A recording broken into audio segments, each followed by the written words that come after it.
Every Final Destination movie, ranked by Rotten Tomatoes.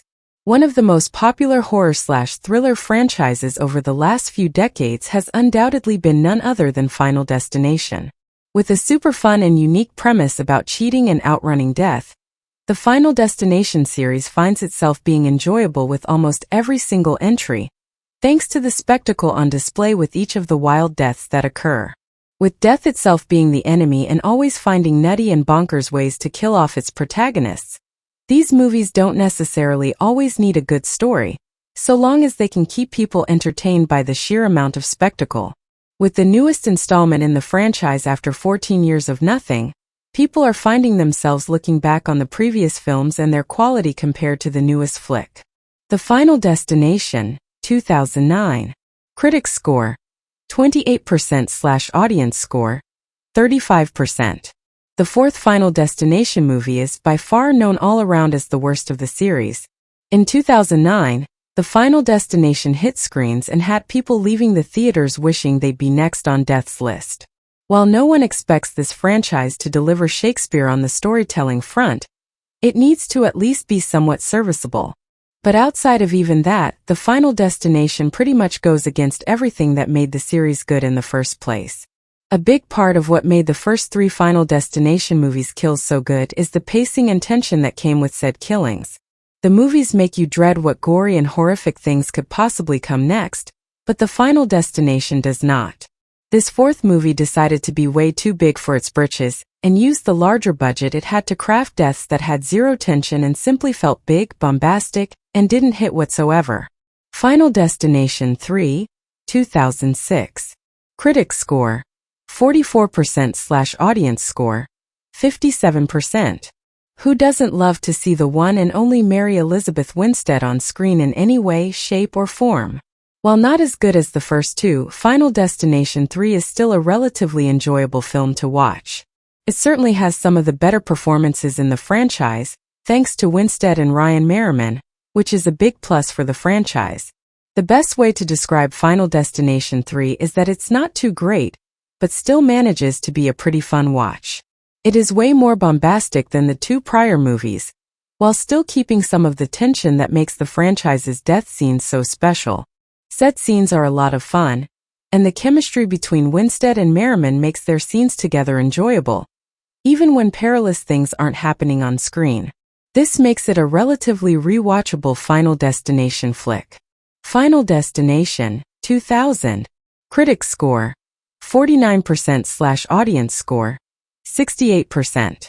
The movie that started it all, Final Destination, set the bar and expectations for what a good Final Destination movie should be.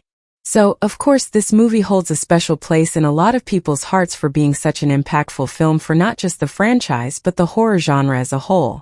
Director James Wong brought a movie to life that may not be perfect, but is pretty dang good. It set the rules of the world, defined what kind of deaths constitute worthiness for this franchise, and encapsulated audiences everywhere. There's a reason that the franchise has exploded to be as popular as it has become.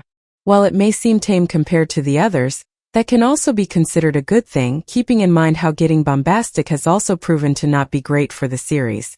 Final Destination 2, 2003. Critics score, 52%/audience score, 58%. After a hit like Final Destination was, making a massive $112.8 million off of just a $23 million budget, it was only inevitable that the studios would ask to bring the franchise back for a sequel. Final Destination 2 added director David R. Ellis to the series and did what any good sequel should. Took what was good about the first and enhanced it, but not too much. Bringing a new cast to the fold and a whole new array of wild deaths, the most iconic being the log truck incident, one of the best in the franchise. Final Destination 2 exceeded fans' expectations and found itself to be even better than the first in a lot of people's eyes. The characters had quite a fun story too, which brought not only the series' mainstay Tony Todd back, but the only survivor of the first film, Clear Rivers, Ollie Larder. Final Destination 5, 2011. Critics score, 63%/audience score, 53%. Up until recently, Final Destination 5 was known as the best in the franchise. Not only did it showcase some of the coolest deaths, who could forget the gymnastics incident, but the characters are easily some of the most compelling in the entire series. It also introduces new concepts that haven't necessarily been touched on in the 4 prior projects. At the time of release in 2011, Final Destination 5 was clearly supposed to be the last movie in the franchise, and it does a very good job at this. It doesn't just end by revealing itself as a prequel to bring the franchise full circle, but brings the entire array of concepts established in the first film to a close as well. Final Destination Bloodlines, 2025. Critics score, 92%/audience score, 88%. The Rotten Tomatoes scores for Final Destination Bloodlines have skyrocketed above the likes of the rest. Coming in 14 years after the previous installment, Final Destination 5, which was supposed to be the last, everyone questioned what warranted a 6th installment after all this time. The conflict of Final Destination Bloodlines is a concept completely new to the series. Final Destination Bloodlines asks the question of what would happen to the bloodlines of people who were supposed to die, bloodlines that would never have been born had the original person died. It's wildly compelling and keeps a franchise that is so simple feeling as fresh as ever. Lastly, this is also Tony Todd's final performance before his death, and it's heartwarming to see him again one last time.